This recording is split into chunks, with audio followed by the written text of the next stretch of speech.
and scooters and stuff like that. So I just thought that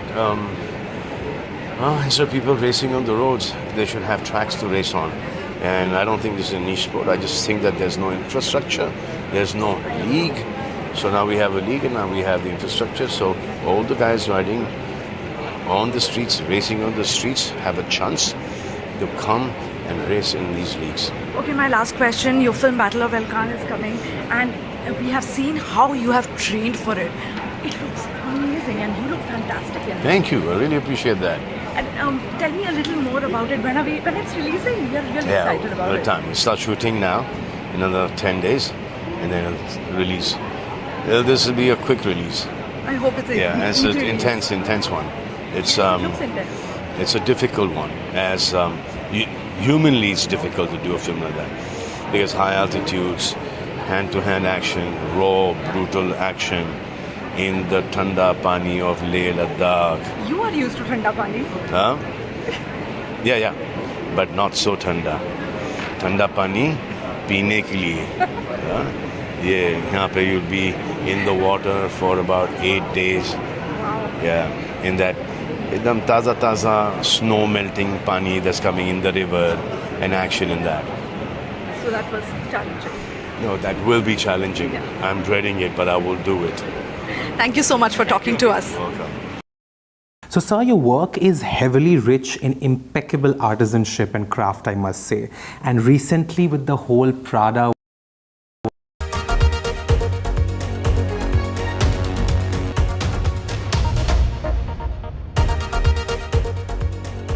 You are watching The World 24/7 on the NDTV network. I am Parmeshwar Bava. We've got an action-packed bulletin lined up for you. Let's begin with the top headlines you need to know. At least 4 people, including a New York City police officer, shot dead inside a New York City skyscraper. The office building that was attacked houses major financial firms as well as the NFL. The Indian Army, along with Jammu and Kashmir Police and CRPF, launched an anti-terror operation under the codename Operation Mahadev and successfully eliminated 3 terrorists, including the mastermind behind the Pahalgam attack. US President Donald Trump says his administration plans to introduce a global baseline tariff of 15 to 20% for countries that do not have individual trade agreements with the United States. Meanwhile, the US president says there's real starvation in Gaza, breaking with Israeli Prime Minister Mr. Netanyahu's account of conditions in the enclave that have sparked growing international pushback.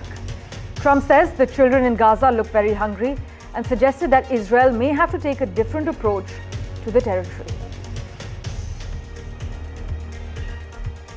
A truce agreement between Thailand and Cambodia came into effect in the early hours of Tuesday, testing whether it will halt 5 days of open combat that have engulfed their jungle-clad frontier.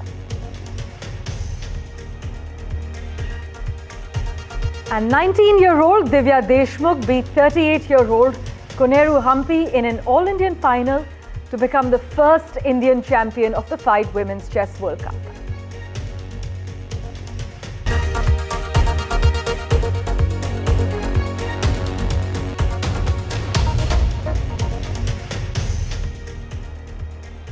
A big focus at the moment, a police officer was fatally shot in a shocking incident unfolding in New York at the moment. A gunman opened fire near a corporate skyscraper on Park Avenue, reportedly killing at least 4, including an NYPD officer. New York City's police commissioner says the scene has been contained and the lone shooter has now been neutralized, but the bomb squad and FBI are currently on the scene. And this building, which was under attack, is actually home to the NFL and Blackstone offices, but currently it remains locked down. Local police now say the scene has been contained while the lone shooter has been neutralized, but we have some crucial reactions lined up for you. A reaction from the eyewitness as well as New York City's mayor. Listen in. I saw personally a guy on the floor. He was laid out. I don't know what happened to him. I don't know if he got shot. But there was a guy laying on the floor. They tried to give him CPR. He didn't get up. They put him in the ambulance. There's some lady, she couldn't stop talking. She said, oh, is somebody gun this and that? So we asked questions. What was going on? They said somebody was on the floor. was on the floor. He got messed up. Supposedly he got cut on the neck. They said somebody's inside with a gun. Unfortunately, we had a shooting here where, with multiple injuries, the perpetrator, the known perpetrator, is neutralized at this time. Those who are in the building, we're asking you to remain inside as police officers are doing a floor-by-floor search. We believe, again, the perpetrator is neutralized at this time. We're going over to the hospital to speak with the family and loved ones involved in this incident. We did have a shooter with multiple injuries at this time, but the perpetrator is neutralized. Meanwhile, a new reality is settling in for the global economy. US President Donald Trump's tariffs are here to stay. In fact, on Monday morning, Trump said the baseline tariff rate for the world will be in the range of 15 to 20%, probably one of those two numbers. That statement actually came some 12 hours after Trump announced an agreement with the European Union that would see a 15% tax paid on products brought into the United States from the bloc. The EU, as we reported, also agreed to spend $750 billion on energy purchases from the United States, while also investing an additional $600 billion in the US. Meanwhile, India is exercising caution in its trade negotiations with the United States.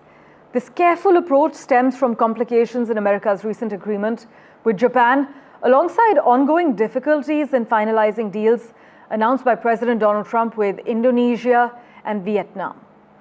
We've also been reporting that US negotiators would actually visit India in the latter half of August. But let's just go across to Rishabh Bhatnagar to figure out what's happening currently. Right, I'm told he's going to be joining us in just a few moments. But India's trade performance, meanwhile, is it likely to suffer in the coming quarters due to this ongoing uncertainty over Trump's tariff policies? Well, that remains to be seen. But US's trade envoy says we need more negotiations before the deal. India's trade policy is currently strongly protectionist, is what some of them argue. But India is exercising caution in its trade negotiations with the US. And this careful approach, as I mentioned, it stems from complications in America's recent agreement with Japan, alongside the difficulties that are unfolding in finalizing deals with Indonesia and Vietnam.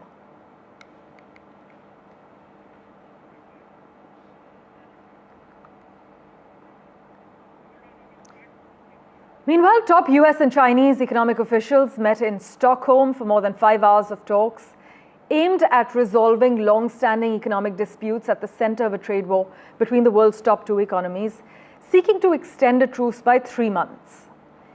US Treasury Secretary, the chief actually, Scott Bessent, was part of a US negotiating team that arrived in Stockholm. The Swedish Prime Minister's office is where this meeting was actually initiated. China's Vice Premier was also seen at the venue as far as video footage is concerned.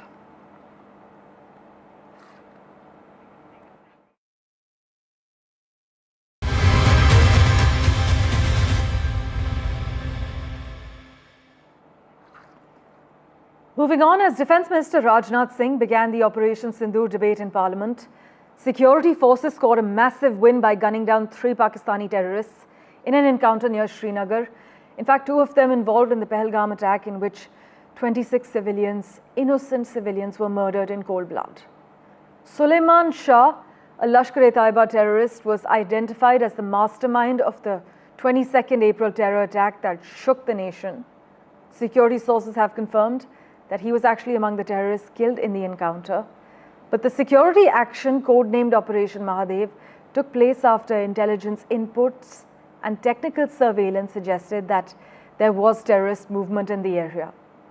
The operation was jointly carried out by the Indian Army as well as the Jammu and Kashmir police personnel.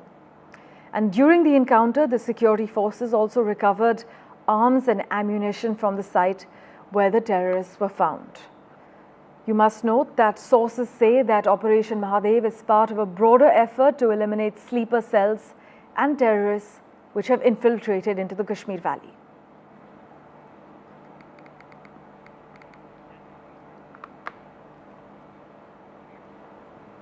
By the way, US President Donald Trump has reiterated his claims of stopping a conflict between India and Pakistan while citing the recent ceasefire deal between Thailand and Cambodia.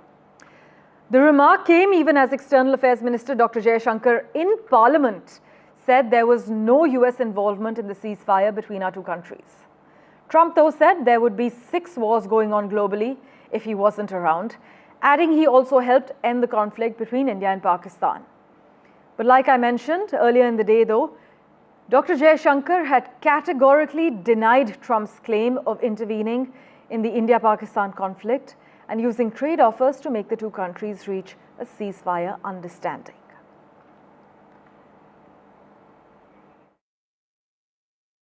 My administration helped broker a full and immediate ceasefire, I think a permanent one, between India and Pakistan, ending a dangerous conflict of 2 nations with lots of nuclear weapons. And we helped also with trade. I said, come on, we're going to do a lot of trade with you guys. Let's stop it. Let's stop it. If you stop it, we're doing trade. If you don't stop it, we're not going to do any trade. People have never really used trade the way I used it. That I can tell you. And all of a sudden they said, I think we're going to stop. At no stage in any conversation with the United States was there any linkage with trade and what was going on. Secondly, there was, please listen. Secondly, there was no call between the Prime Minister and President Trump from the 22nd of April when President Trump called up to convey his sympathy, and the 17th of June when he called up Prime Minister in Canada to explain why he could not meet. In other news, a truce agreement between Thailand and Cambodia came into effect in the early hours of Tuesday, testing whether it will halt the worst fighting between the neighboring countries in more than a decade. Both sides have agreed on an unconditional ceasefire, and it would start at midnight on Monday to end battling over a smattering of ancient temples in disputed zones along the 800-kilometer border. But over the last 5 days, jets, rockets, and artillery have killed at least 38 people and displaced nearly 3 lakh more, prompting intervention over the weekend from Donald Trump, who has taken credit for the ceasefire deal. The US president had actually threatened both countries with high tariffs and warned that trade negotiations would be paused until the fighting stopped. Here are the finer details.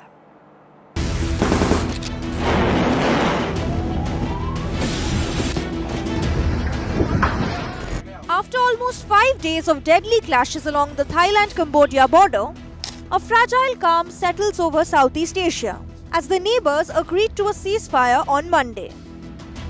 At least 34 people were killed in the conflict centered around the cluster of temples on the border. Almost 3 lakh civilians were evacuated. International concern was mounting. The world watched as 2 ASEAN neighbors stood at the brink of war. Then came the breakthrough. Under mounting diplomatic pressure and a proposal led by Malaysia's Prime Minister Anwar Ibrahim, both sides agreed to lay down arms. Excellencies, ladies and gentlemen, today we have a very good meeting and very good results that hope to stop immediately the fighting. I would like to express my sincere appreciation to Prime Minister Anwar, the government of China, and President Trump for your good view and concern. But as the smoke clears, big questions linger. Core issues such as disputed territory, border militarization, and decades of mistrust remain unresolved. And while guns are silent for now, the road to lasting peace is anything but certain.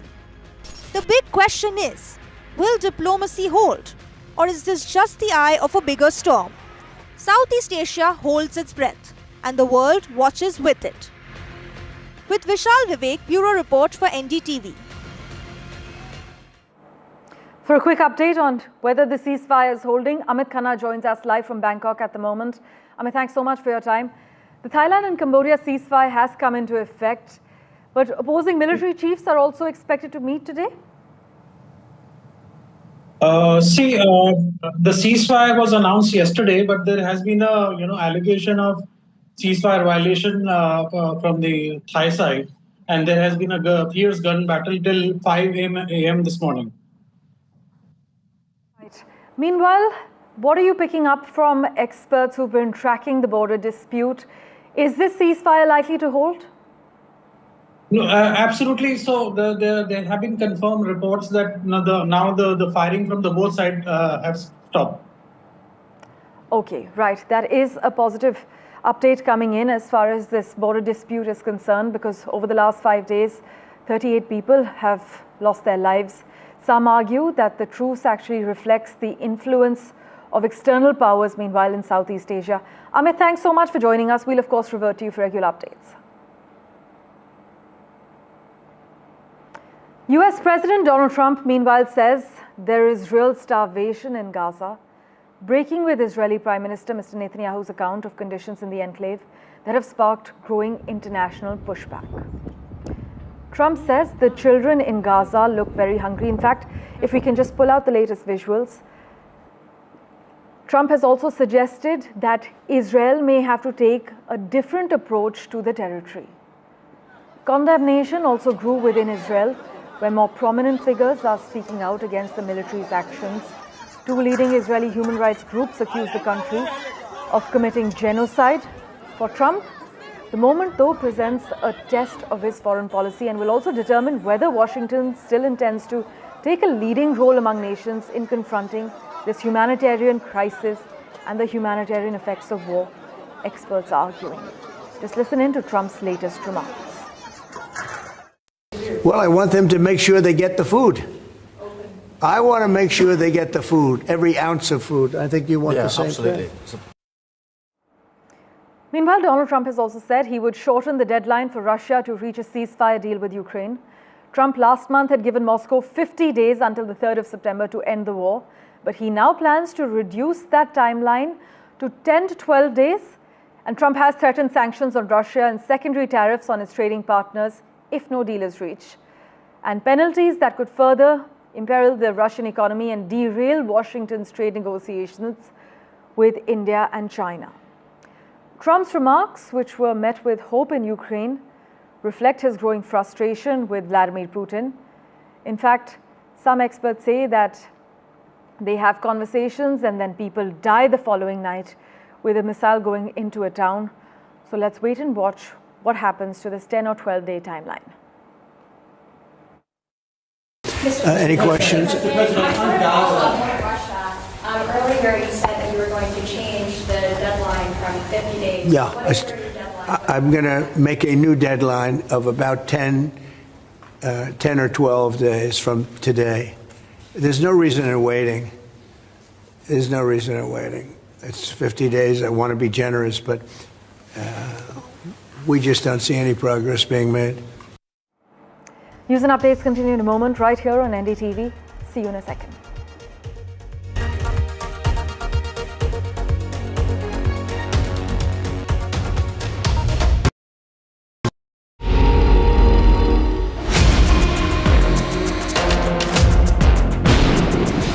आप एक गुंडे कैसे behave कर रहे हो sir? मेरी आप तो एक मेरा Gaikwad is running away from NDTV's questions. That issue is not before the High Command. It was not discussed so far. Kolhapuri couples costing $1,300. The noise we made finally got heard, and it's so nice that somebody took action on it. Pictures and videos of women that were taken in the Bengaluru metro, now on Church Street and other prominent places in Bengaluru. We managed to arrest both of them. We are bringing you now, for the very first time, is that the Air India preliminary crash report is out. This 15-page report into 10 key findings of what really is being said in this probe report. What's reporting without impact? NDTV 24/7. The markets move fast. And so should your portfolio. Expert insights, real-time stock picks. Do I buy Ola? Should I hold ICICI CDSL for the long term? Buy, sell or hold. The answers you need, straight from the experts. Callers from India and across the world. Connect live, ask, decide and invest wisely. Your portfolio, your future. Ask Profit.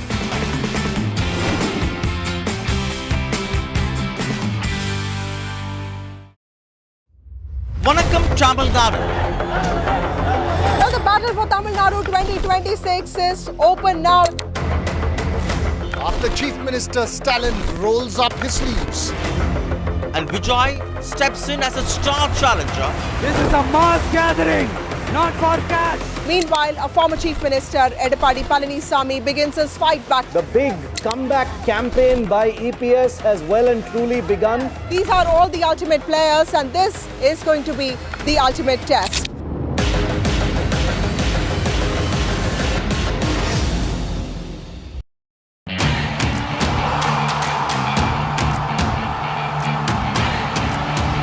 Some say sport is a matter of life and death.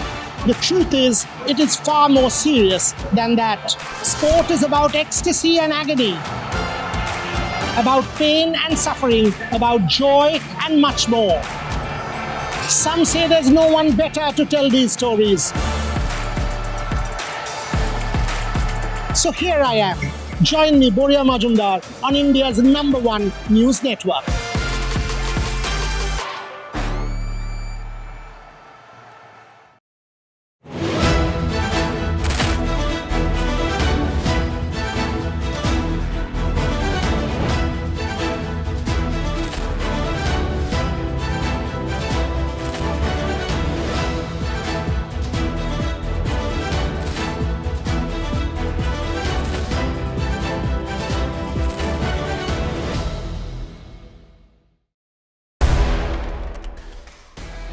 Well, in the latest episode of Control All Defense, we are talking about a platform that all of you want to hear about, that's Tejas. The big question, we do know it's a great platform, but is it of use for the Indian Air Force going into the future? How relevant will it remain?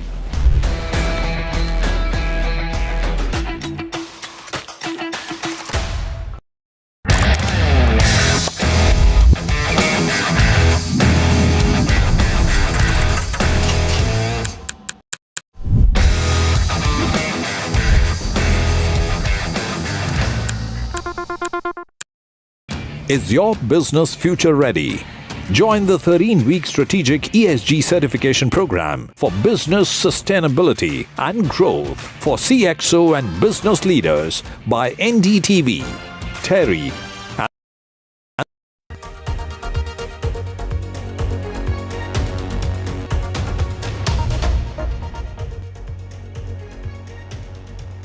Well, dozens of intense wildfires have swept across parts of Greece and Turkey as sweltering conditions continue to push temperatures well into the triple digits. In Turkey, a rapidly spreading fire forced the evacuation of 3,500 people.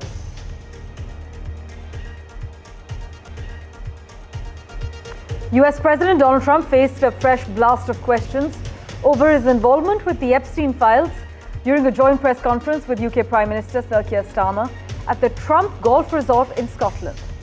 The 79-year-old revealed that he turned it down, describing it as a very good moment. In fact, Trump asserted that he had never been to Jeffrey Epstein's island. He also accused former US President Bill Clinton of having frequently visited, an assertion that Mr. Clinton has long denied. But during the press conference, Trump shared that he never had the privilege of going to his island. And to quote him, he said, "I did turn it down, but a lot of people in Palm Beach were invited to that island." The US military will start using artificial intelligence agents in its war games. The experimental project, Thunder Forge, uses AI agents to critique military plans and also run war simulations. It was tested during a tabletop exercise in June and will be rolled out to the Pacific and European commands this year.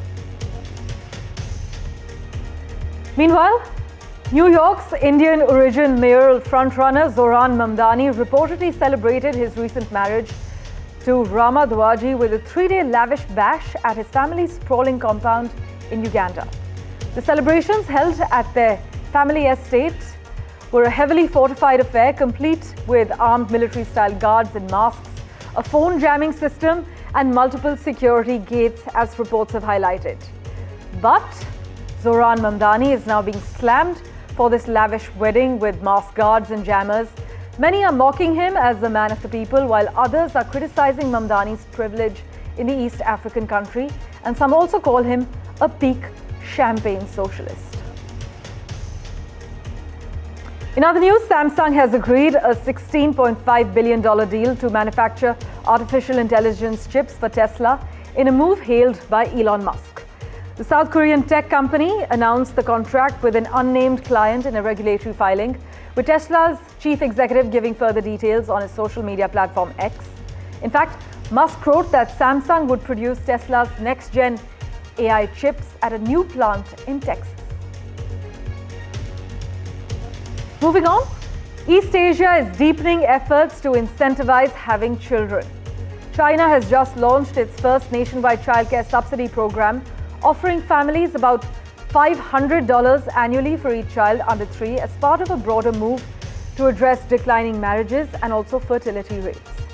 The issue, though, extends beyond the region, with global fertility at its lowest rate in recorded history and the world's population expected to start declining in 2080. Some experts argue that such depopulation will lead to fewer wars as governments focus on shrinking resources. And finally, 19-year-old Divya Deshmukh beat 38-year-old Koneru Humpy in an all-Indian final to become the first Indian champion of the FIDE Women's Chess World Cup. Divya beat Humpy using black pieces in the second rapid tiebreaker game in Georgia to clinch the crown. And just hours after her World Cup win in Georgia, Divya Deshmukh spoke exclusively with NDTV's Rika Roy. Listen in to what she told my colleague Rika. And here's the first exclusive interview of Divya Deshmukh after she won the Chess World Cup. Divya, thank you very much for joining us on the phone line from Batumi.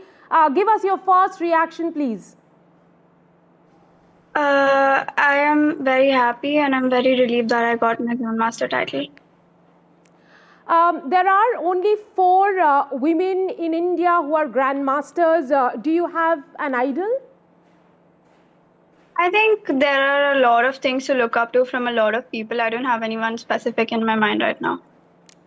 Divya, how was it beating Koneru Humpy? She's a huge role model, a woman equivalent to Vishwanathan Anand. I think she's an incredible player and super strong, and I have huge respect for her. And this wasn't our first matchup, so it wasn't something new, but definitely clinching the World Cup has been great. In having won this, you have also qualified for the candidates tournament. Tell us what's going to be your strategy. Vishwanathan Anand says that you have broken the Chinese wall. I don't think I've had enough time to even think about it. I was just very invested in the tournament, so I think I need some more time.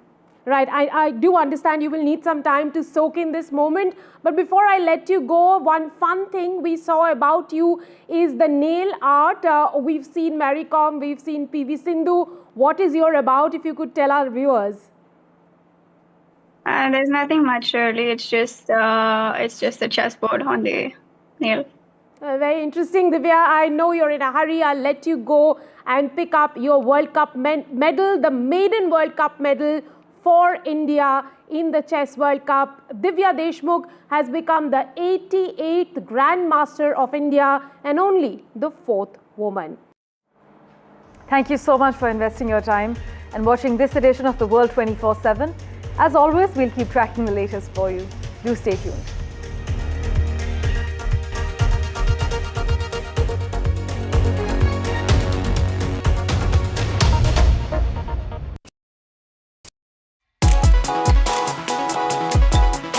Forget 10,000 steps. What if just 7,000 a day was all it took to live longer and healthier?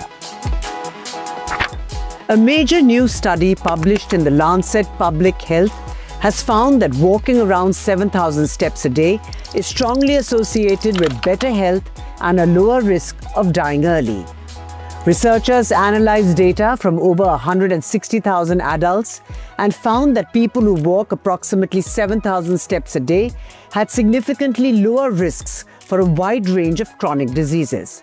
Compared to those who walk just 2,000 steps daily, these individuals saw a 47% reduction in all-cause mortality, 25% drop in cardiovascular disease, 14% lower risk of type 2 diabetes, 22% reduction in depression, 38% decline in dementia risk, 28% fewer falls, and a 6% reduction in cancer risk.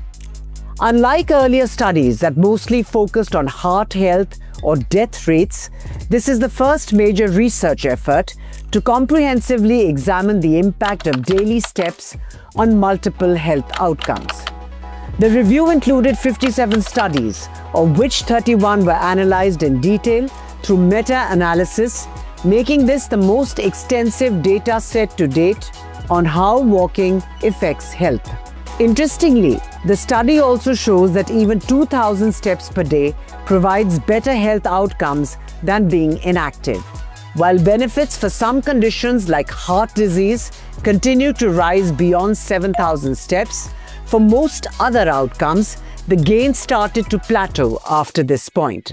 The authors argue that 7,000 steps per day may be a more realistic and achievable target for many people, compared to the commonly cited 10,000 step goal, which was never based on scientific evidence. They say that step count is a simple and effective way to measure physical activity, and these findings could help shape future public health recommendations. However, researchers also caution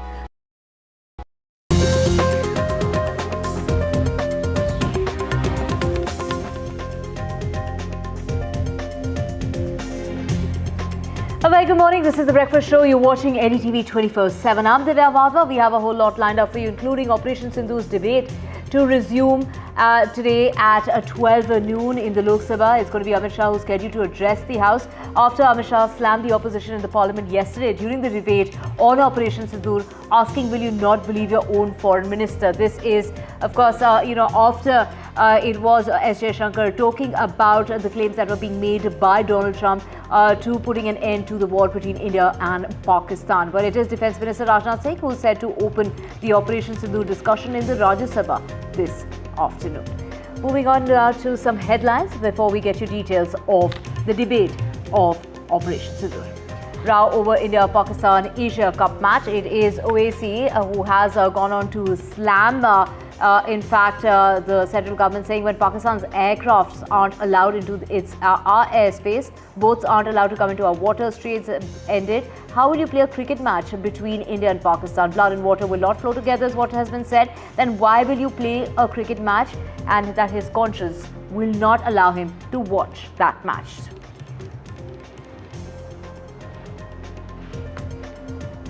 Well, Operation Sindhu debate pitched a political battle in Parliament. The Prime Minister is likely to intervene in the Lok Sabha. It's the Defence Minister to initiate the Rajya Sabha discussion today. And it's a Pahalgam mastermind amongst three who has been killed. We're talking about Suleiman Shah and how these terrorists were tracked, hunted in less than 3 hours, while NDTV gets you a detailed timeline of Operation Mahadev.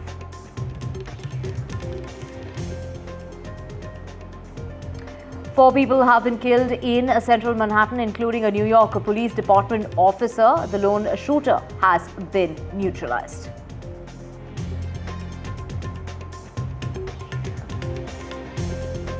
Donald Trump says he would shorten the deadline for Russia to reach a ceasefire deal with Ukraine. Trump has last month had given that 50-day deadline to Moscow until the 3rd of September, but now he's decided to cut short that timeline to only 10 to 12 days.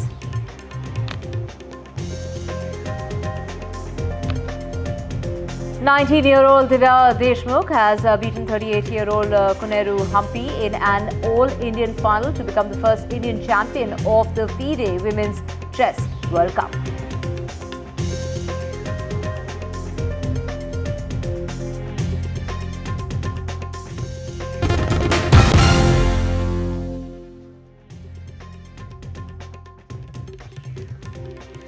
Let's get to your top story. That's Operation Sindoor debate that began in the Parliament on Monday and is going to continue today as well. During the debate, it was Assaduddin Owaisi who has questioned the Indian government's strategy on allowing an India-Pakistan match in the Asia Cup tournament that's coming up in September. The match has been scheduled in Dubai on the 14th of September, taking it as a neutral location. Now, the AIMIM MP tore into the government in the Parliament over that match, asking them if their conscience would allow them to tell the families of those who died in the Pahalgam attack to watch the India-Pakistan cricket match. He went on to say, when you say blood and water will not flow together, if you shut down the airspace, if you've closed the waters, if you've then how is it that you will allow a cricket match to take place? He's gone on to ask, how can you go ahead and tell the families that this match will continue? He's gone on to say that his conscience will not allow him to watch this match. सवाल आपके जरिए से वजीर आजम और हुकूमत से ये है, फिर जिन इंसानों को बैसारा की वादी में मारा गया था, क्या आपका जमीर इस बात की इजाजत देता है कि आप ट्रेड बंद कर दिए, पाकिस्तान का एयरक्राफ्ट हमारे एयर स्पेस में नहीं आ सकता, उनकी कश्ती हमारे पानी में नहीं आ सकती, ट्रेड खत्म हो चुका है डायरेक्ट इनडायरेक्टेड, आपका जमीर जिंदा क्यों नहीं है? किस सूरत से आप पाकिस्तान से क्रिकेट मैच खेलेंगे जब हम पानी नहीं दे रहे हैं? 80% पानी पाकिस्तान का हम रोक रहे हैं, ये कहकर के पानी और खून नहीं बहेगा, आप क्रिकेट मैच खेलेंगे? मैडम, मेरा जमीर तो गवारा नहीं करता कि मैं उस मैच को देखूंगा। क्या इस हुकूमत में इतनी हिम्मत है कि उन 25 मरने वालों को फोन करके कहे कि देखो हमने ऑपरेशन सिंदूर में बदला ले लिया, अब तुम पाकिस्तान का मैच देखो? बड़ी अफसोस की बात है मैडम। क्रिकेट मैच भी होने वाला है। हाँ, क्रिकेट खेलो, खूब खेलो क्रिकेट। हैं, तुम्हें देश से मतलब नहीं है? हैं, देश की संप्रभुता से मतलब नहीं, देश की अखंडता से मतलब नहीं, देश के अंदर हमारी बहनों का सुहाग उजाड़ रहे हैं, उनके साथ तुम क्रिकेट खेलोगे? तुम्हें शर्म नहीं आ रही? अपने चंद पैसों के लिए तुम उसके साथ क्रिकेट खेलोगे? बीसीसीआई ने कहा है, सरकार ने ही पहले परमिशन दी है, उसके बाद तो सरकार ने परमिशन, मैं तो सरकार से ही कह रहा हूँ, फिर क्यों ढोंग कर रहे हो? यहाँ पाकिस्तान, जहाँ धंधा मिलेगा वहां काम करोगे फौरन। हैं, चाइना में भी चले गए, चाइना ने पाकिस्तान को सारे हथियार दिए, तुम चाइना में भी चले गए, क्या तमाशा है? Now, one of the few who have supported the India-Pakistan match in the Asia Cup